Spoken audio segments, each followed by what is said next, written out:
lecture we look at transportation and distribution models in a supply chain.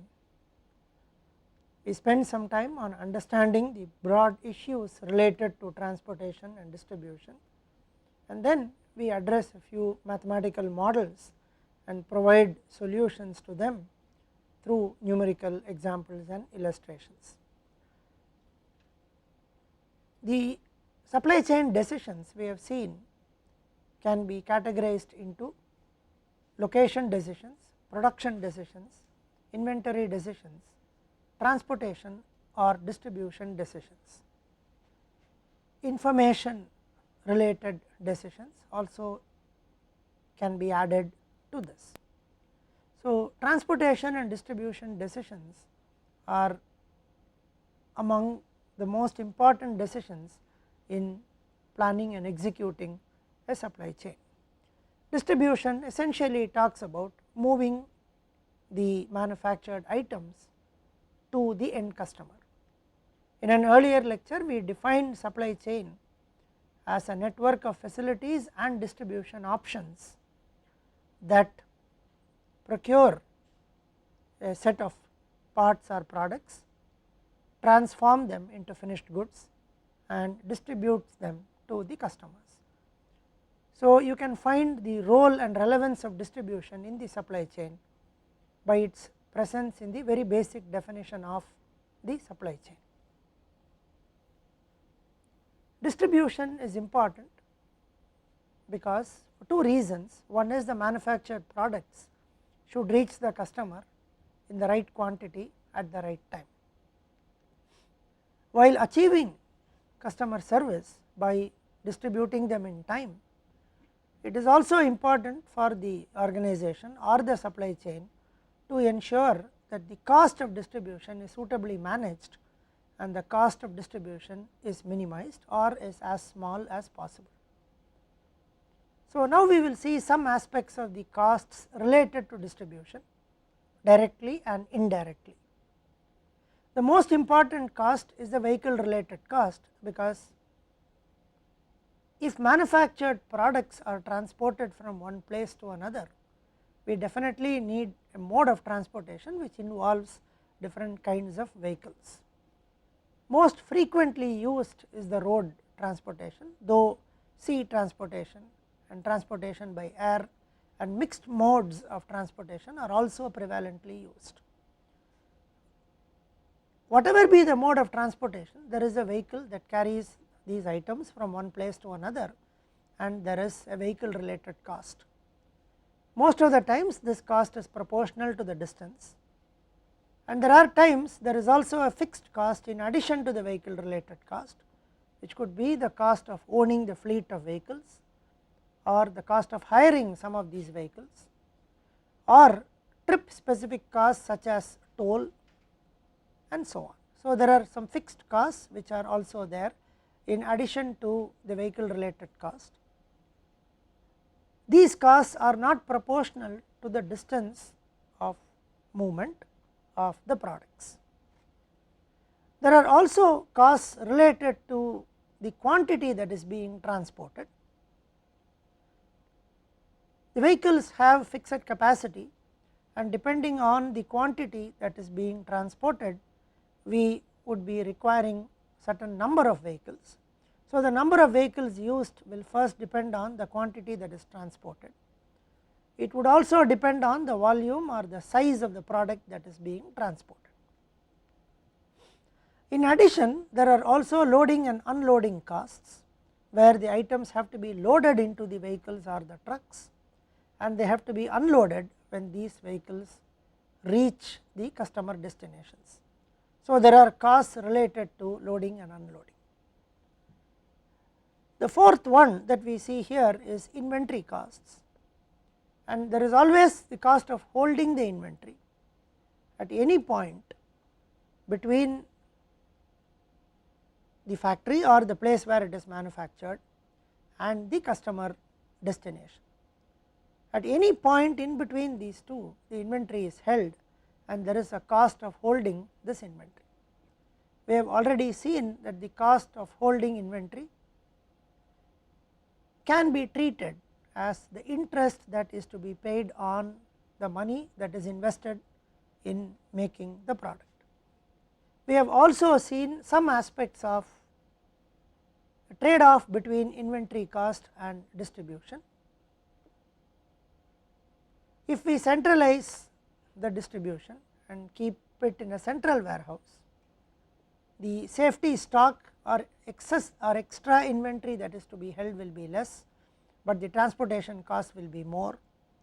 If we locate warehouses and distribution points nearer to the customers, then the transportation cost will be less, but the cost of holding the extra inventory or buffer inventory will be more. So, there is always this trade off between inventory costs and transportation costs. So, these are some of the costs that are related to distribution. Now, depending on the nature of the product that is being transported, the distribution network has to be designed. Some of these products may require what is called point to point transportation, which means a truck or a vehicle will go from the warehouse to the customer and come back to the warehouse, will not visit any other customer. So, whatever is the customer demand is met by this way, and most of these instances either the product requires such a type of transportation or the demands would be closer to full truckloads, then the mode of distribution would be a point to point distribution. Other examples of modes of distribution that we will see as we move along are called milk run and cross docking. When we see milk run is about transporting from a place, from a warehouse. The truck would visit multiple customers or more than one customer and deliver, and then come back to the place where it started. So, that is a different type of distribution system. The third one which we will see is called cross docking, where we actually do not have a warehouse. Items can come from the factory, come to a warehouse or come to a place which does not physically store the items. When we say use the word warehouse, most of the times we mean that items come, they stay physically in the warehouse, and then they are moved from the warehouse to the customers or retailers. In cross docking, they do not stay in the warehouse. There is a place where trucks arrive from the factories and items are transported to other set of trucks in a central place, and that place is where the cross docking takes place, and the items that are transported will now move towards the retailers or the customers. So, the distribution mechanism does not store the inventory inside the warehouse. So, like this we could have different types of distribution networks in practice. Some of the aspects are the ownership structure of the distribution network also has an impact, choice of the distribution network has an impact. Also check whether distribution requires an exclusive strategy, and last but not the least, product, price, commoditization and criticality also have an impact on the type of distribution system that are preferred by the customers. So, this slide essentially tells us that adequate care has to be taken and a lot of thought has to go in when we decide the type of distribution network, and that would depend on the customer, that would depend on the product, and that would depend on the costs as well. Here are some examples that I just now mentioned. So, direct shipment, it means there is no intermediate warehouse, it goes directly from the factory to the customer. It is a very simple method, but it becomes effective when close to truckloads are sent.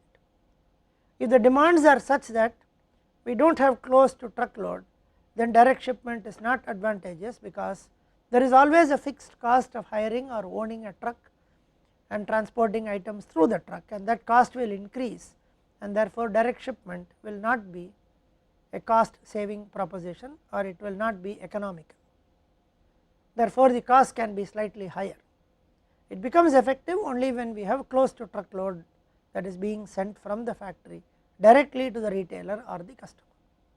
In such cases, it is also advantageous to use milk run, Therefore, the truck will start from the factory, use a direct shipment mode and go to multiple customers and it will come back.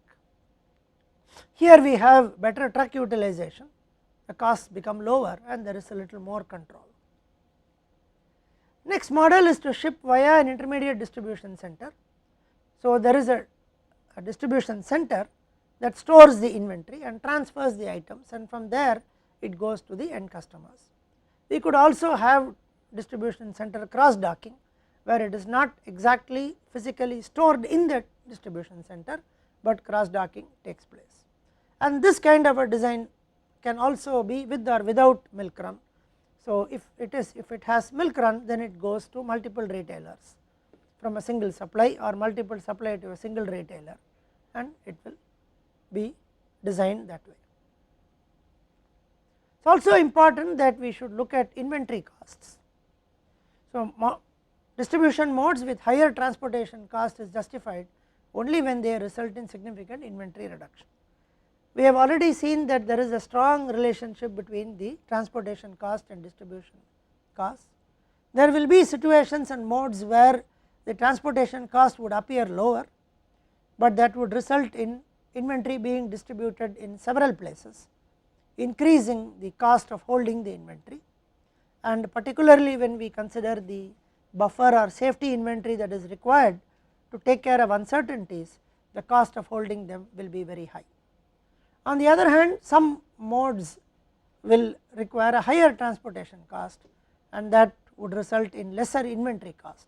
So, a distribution mode or a channel that would result in minimum sum of transportation and inventory cost and is able to maintain the service level is the most desirable thing. We have seen in an earlier lecture that if we have n warehouses and if we centralized, we could save of the order of 1 minus 1 by root n if we aggregate. But when we use those models, we should also look at the combined effect of the inventory cost as well as the distribution cost. Also leads to, is inventory aggregation a very desirable thing? Aggregate means to add. So, inventory aggregation is about adding the inventory or keeping the inventory together in a certain place.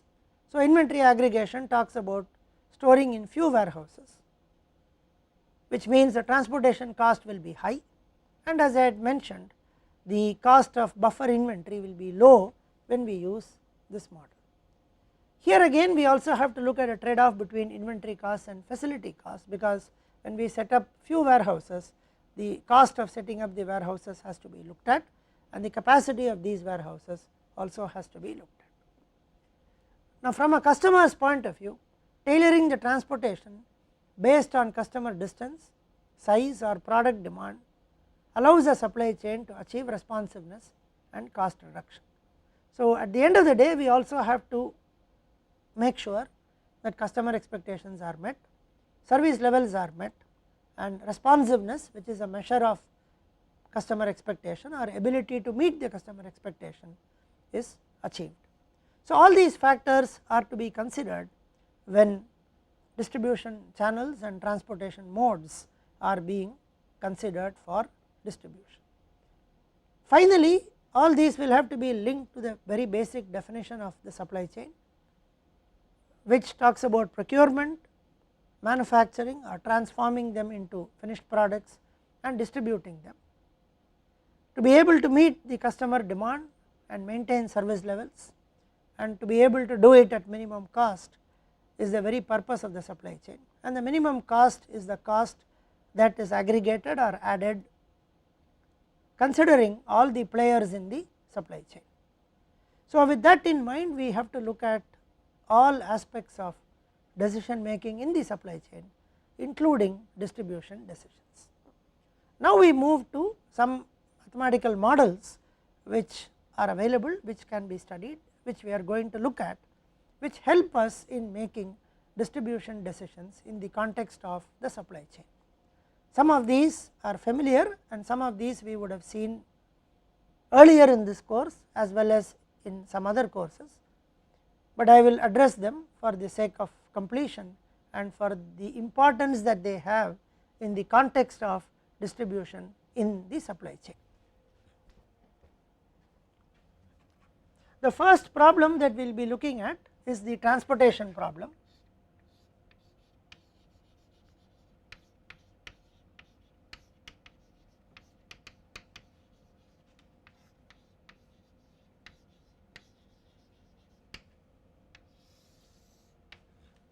Now, we have seen this transportation problem earlier.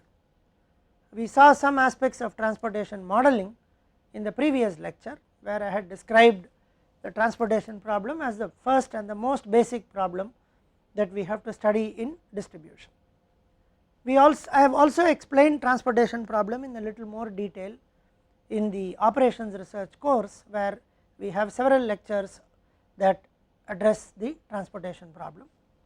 I would still take an example now and explain some of these principles that are used in solving the transportation problem. So, a numerical illustration to explain the transportation problem is like this.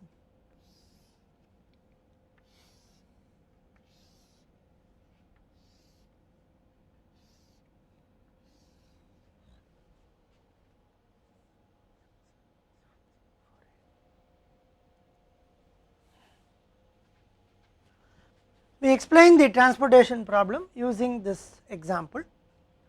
Now, we can assume that there are 3 supply points, or we will assume that these 3 are warehouses. There is a single item which is being transported.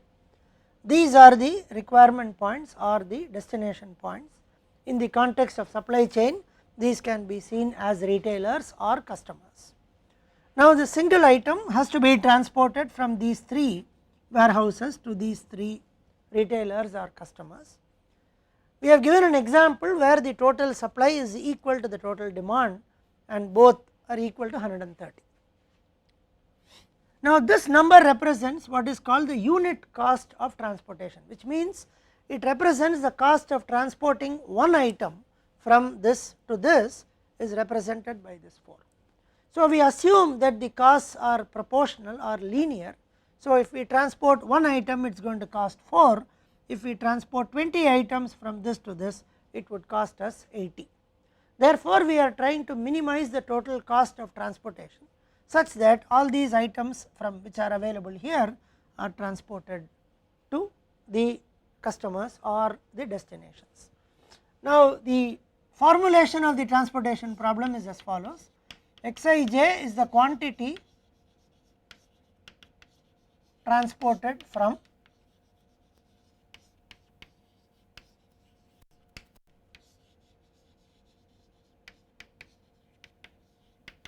I to j. So, if x11 is transported from 1 to 1, x12 is transported from 1 to 2 and so on, the total cost of transportation will be 4 into x11 plus 6 into x12 plus 8 into x13 and so on. So, we wish to minimize this. So, we minimize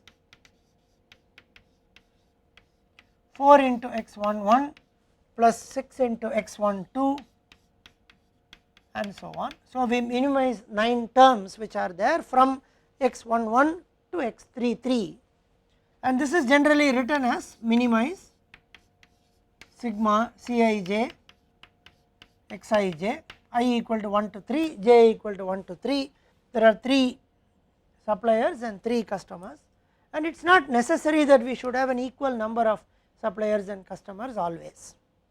Now, we also have to make sure that whatever goes out of this does not exceed 30, 40 and 60 respectively, and whatever that enter here do not exceed 20, 60 and 50 respectively.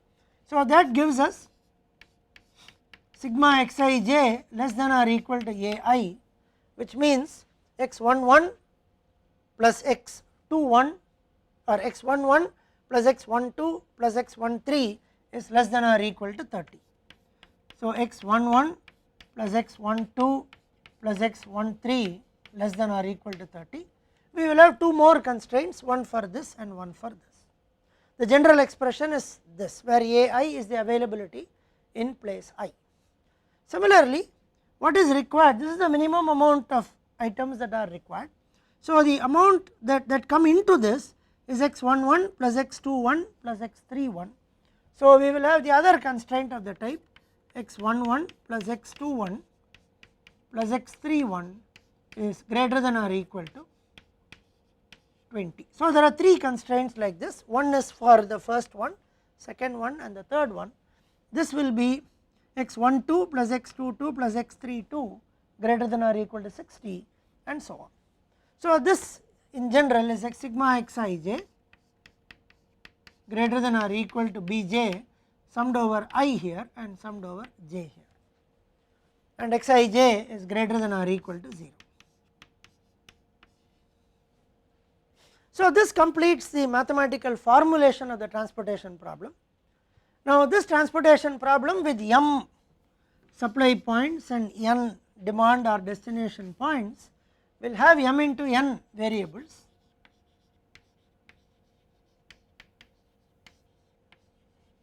and in this model we will have m plus n constraints.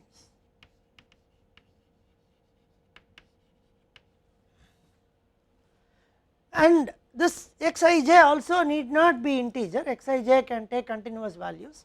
We have seen elsewhere in the other course, in the operations research course, that even if we solve with xij as continuous variables, we will get integer valued solutions as long as the ai and the bj's are integers, which is what we have here. In the earlier course, we have also seen how to solve a balanced transportation problem.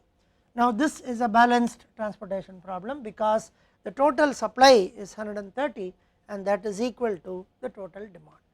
So, if you have a solver, if you have an access to a solver, then you can easily solve this problem as a linear programming problem, which has 9 variables as I mentioned, I equal to 1 to 3, j equal to 1 to 3 and 6 constraints, and an LP solution would straight away give us the quantities that can be or have to be transported from each of these i's to each of these j's. Now, the transportation problem is a very important problem in operations research, and it is a well known problem, and there are better ways of actually solving it, which are computationally a little faster when we compare the LP way of solving it. So, if you have an access to a solver, you could easily solve it using the linear programming approach, and the solver will give the solution very quickly for a problem of this size, which has 9 variables and 6 constraints. But if we want to study other ways through which we solve this, assuming that we do not have access to a solver, now there are very efficient ways of solving it, which would be in terms of computational time and effort a little superior to solving the linear programming. A more detailed version of this is given elsewhere in the other course, but I will very quickly outline one method to solve this problem. So, what we can do is we would assume that when we have to transport, after all we are interested in minimizing the total cost of transportation. So, what we will do is to try and transport according to the minimum cost. So, we first find out what is the minimum cost of transportation. So, that can happen here as well as here. So, we could take any one of them. So, this if we consider this, the demand is 20 and the supply is 60. So, we will transport only 20 here, which to meet the entire demand. So, when we do that, this demand is completely met, this is met, and this 60, the availability becomes 40. Now, we look at the next smallest cost, which happens to be here or here. So, let us take this one, we can take any one of them. The supply is 40 and the requirement is 50. So, we can take all the 40 here to meet this requirement, this goes and this becomes 10. Now, we take the next minimum, which happens to be here, supply is 30, demand is 60.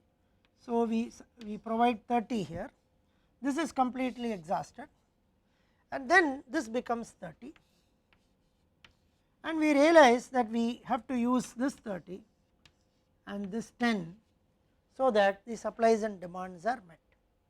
So, now if we add this from row wise, we will get 30, 40 and 60, and column wise we have met. Now, this is possible only if the problem is balanced, which means total supply is equal to the total demand. So, we now have a solution, and at the moment we do not know whether it is the optimum or the best solution, but it is expected to be a good solution because we have made allocations progressively based on cost by considering the least cost one first. So, this method has a generic name, it is called minimum cost method.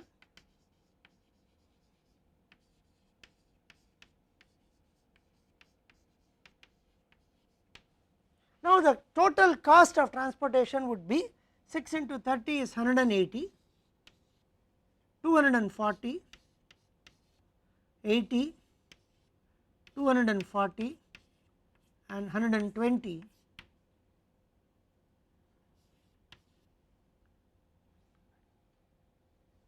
with the total cost of 860.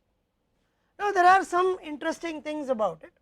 We also realize that every time we make an allocation here, we are either completely using up what is available here or completely meeting what is required here, because every time we update the supply and the demand. Therefore, every time we make an allocation, we are either completely utilizing what is available or completely meeting what is required. Therefore, we would be able to do it in, there are 3 supplies and 3 demands. So, using 5 allocations generally we will be able to do it, unless one allocation does both of utilizing the entire supply as well as meeting the entire demand. Such problems are called degenerate problems, and how to handle degenerate problems I have explained in the operations research course. So, we will now look at a solution which will have 5 allocations if there are 3 plus 3 items. We will be able to do it in 5 allocations because the problem is balanced, and the last allocation will automatically exhaust the supply as well as meet the demand. So, generally if we have m supplies and n destinations, we talk of m plus n minus 1 allocations with which we will be able to complete this. So, the first stage of the solution is a minimum cost method that I have spoken about. Now, this gives us a solution with a cost of 860. Many times when we solve the transportation problem by hand, as I have illustrated here, we would be using another method called Vogel's approximation method, which on an average can give slightly better solutions than the minimum cost method. I have also explained the Vogel's approximation method in much more detail in the course on operations research, but right now for the purpose of this discussion we would use the minimum cost solution and then try and see whether this solution can be made better or can be improved. Now, we do that in a different way.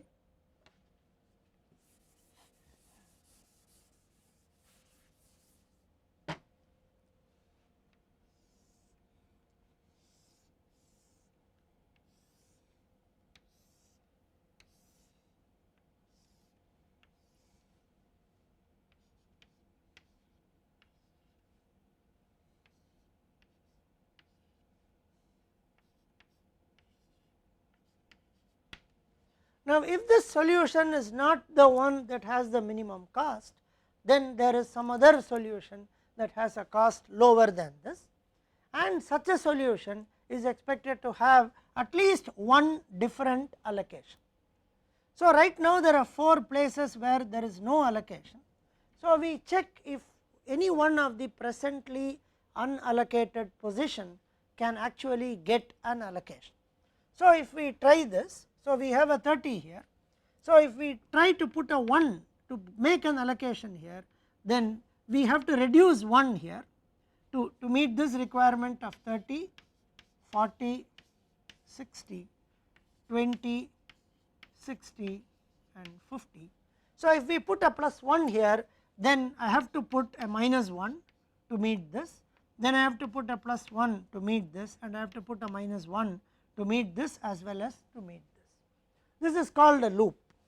So, when I put a plus 1 here, then my cost will go up by 4, it will reduce by 6 because I have taken away 1, it will go up by 1 by 8 because of this plus 1, and it will go with a minus 4 because I have removed 1. So, the net cost of putting a 1 here is 4 minus 6, which is minus 2, plus 8 10 minus 4 6. So, it is plus 6, and by putting a 1 here my cost is only going to increase and it is not going to decrease. In a similar manner, if I try and put a 1 here in this position, so I will get a plus 1 minus 1 plus 1 and minus 1. So, the cost will be a plus 8 minus 12 plus 8 minus 6, and this is minus 2. So, there is a gain by putting a plus 1 here. So, 8 minus 12 plus 8 minus 12. So, there is a gain in this. So, I get a minus 2. So, now when I try to put a plus 1 in the other unallocated position, which is this position, so I will get a plus 1 minus 1 plus 1 minus 1. So, I will get a plus 6 minus 6 plus 12 minus 4, which is equal to 8.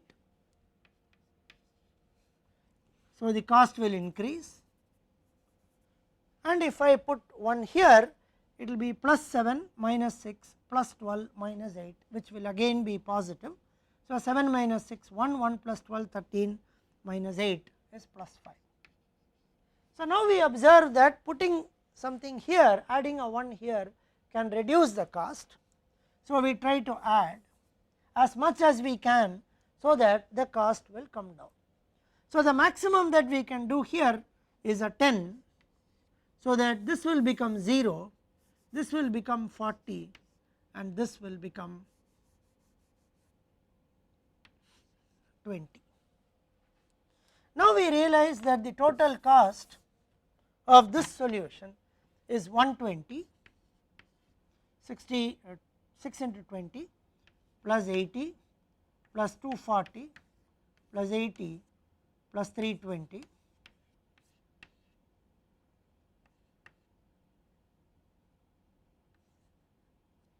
The cost is 840, and that 840 comes from the fact that we found out that the gain is 2 per unit, and then we have added 10 units here.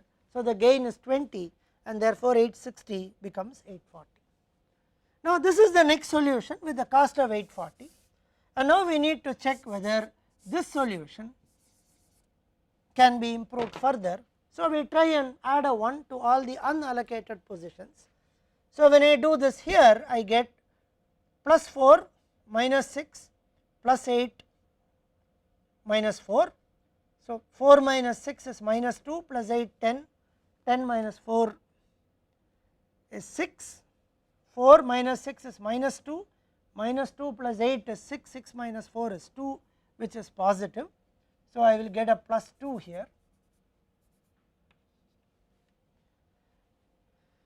Now, when I put something here, this will become a plus 1, this will become minus 1, plus 1, minus 1, plus 1, minus 1, and the loop is closed. So, 6 minus 6 0, 0 plus 8 is 8, 8 minus 6 2, 2 plus 8 10, 10 minus 4 is 6. So, I get plus 6.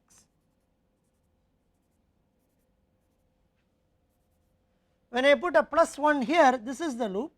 7 minus 6 is 1, 1 plus 8 9, 9 minus 6 is 3, and when I put here, this is the loop. 12 minus 8 4, 4 plus 6 10, 10 minus 8 2. So, all of them will only increase the cost does not decrease. So, this solution is the best solution or the optimum solution. The method which we have just now seen, which took the previous solution from the minimum cost method to the optimum, is called stepping stone method.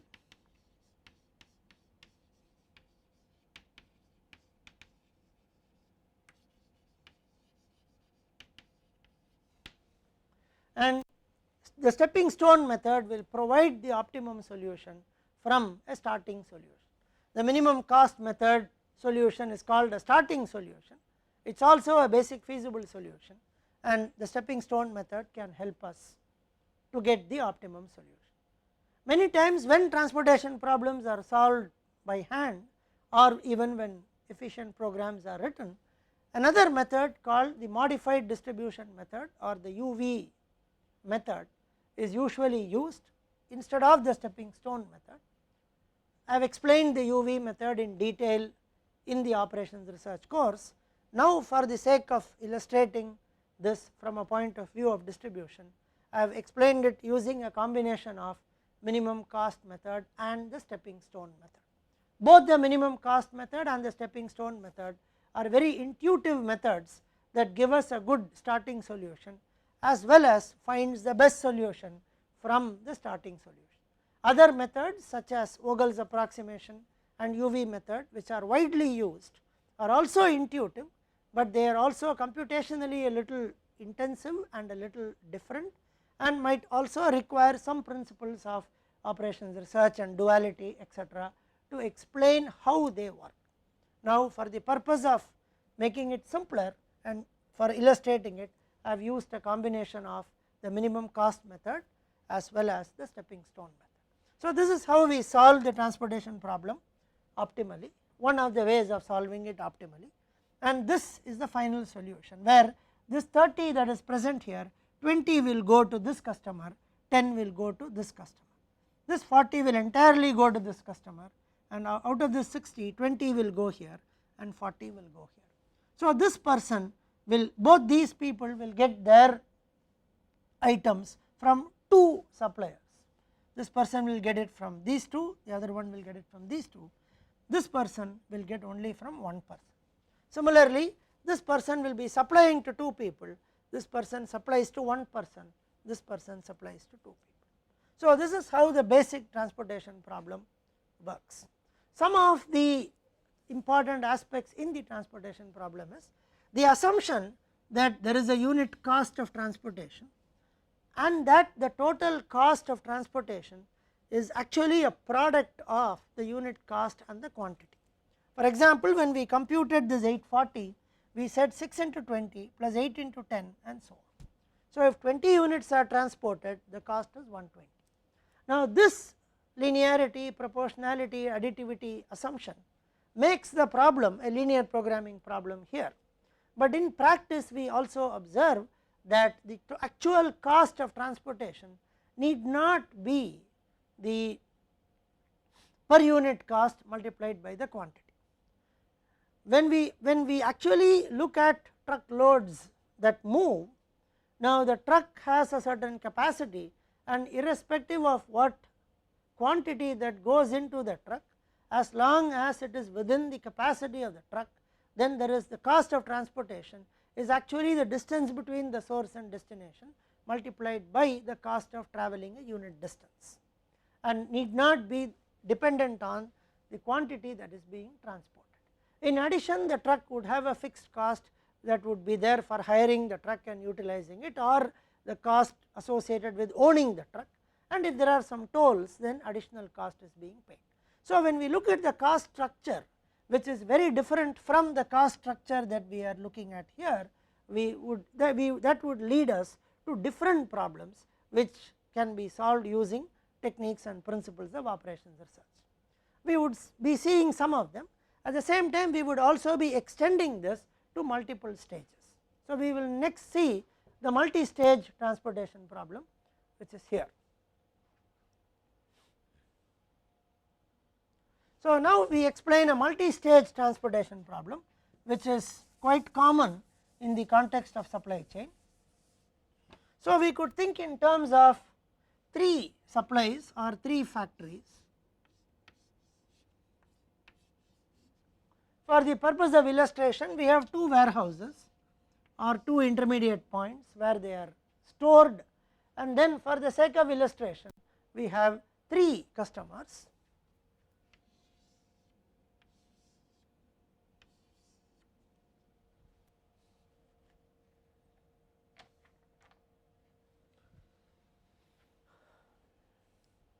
The supplies are 100, 80 and 60.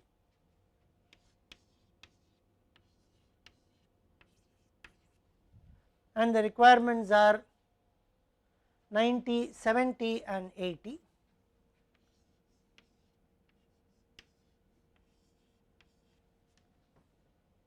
Now, we are going to assume that the items from here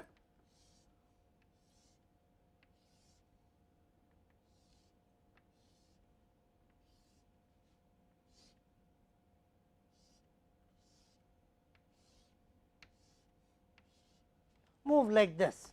So, if something goes from here to here, it would either go through this or it would go through this. So, it would go through one of the warehouses and then it would reach the ultimate customer. The first model is we are not going to restrict the capacity of the warehouse. We are going to assume that the capacity of the warehouse is infinity, or as far as this problem is concerned, the capacity of the warehouse is greater than or equal to 240, which means we are allowing the possibility of all the items to go through this and then go there, or the other possibility of all the items going through the second warehouse and then reaching the customer. Now, when the capacity of these warehouses is less than 240, then it mandates that some of the items will have to go through the second warehouse. So, the first model that we will see will not consider capacity, it will just leave it like this. Now, we could again think in terms of a similar formulation to the one that we have seen here. So, then we need to look at defining two sets of variables. So, we could think in terms of Cij Xij plus double sigma Cjk Yjk. Now, here Yjk is the quantity transported,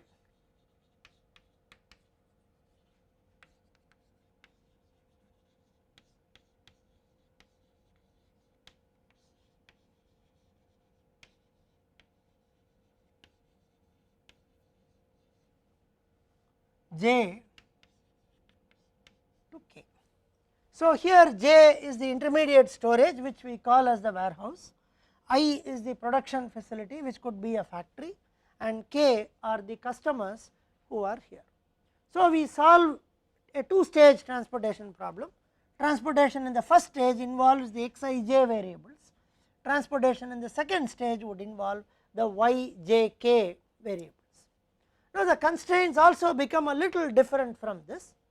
So, whatever goes out of this should be less than or equal to the capacity. So, Xij less than or equal to Ai, which is fine.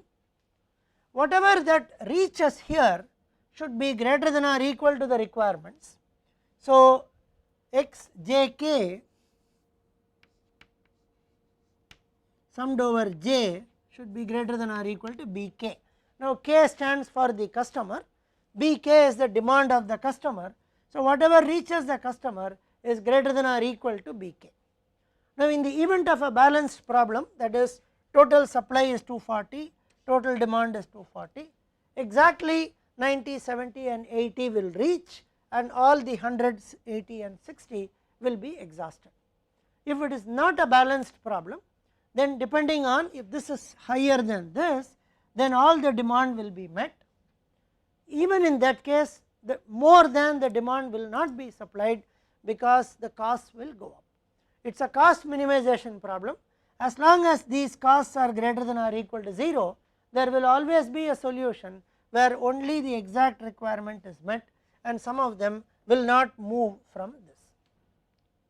If we have a situation where the total supply is less than the total demand, then all the total supplies will be exhausted, some of them will not get their demands.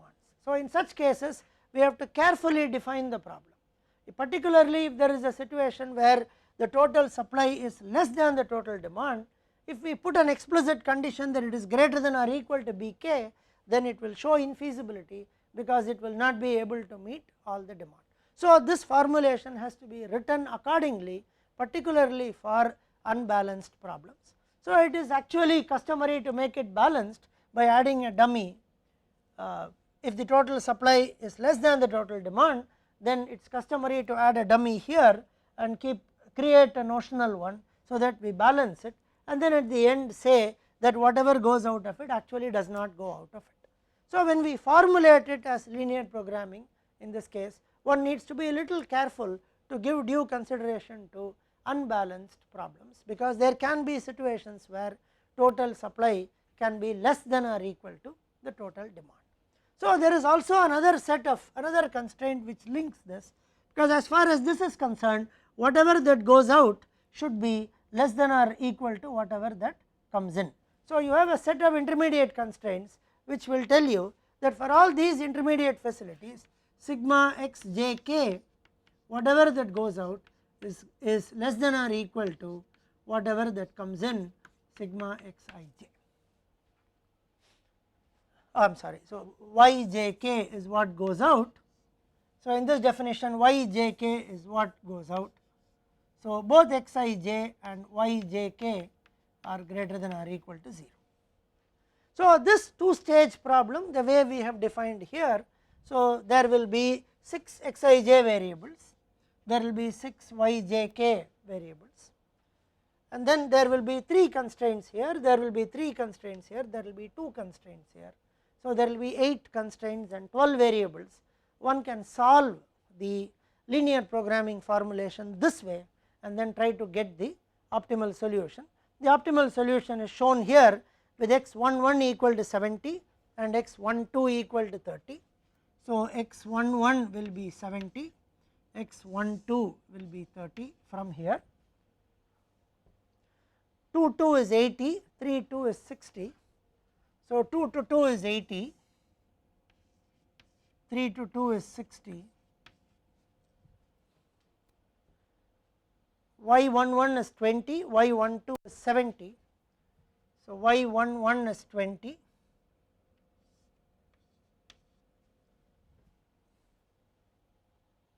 two 1 is 70 and 2 3 is 80. So, 2 1 is 70, 2 3 is 80. So, this is 150. So, 80 plus 30, 110, 170. So, this is 20. So, this should be 70 and this should be 20.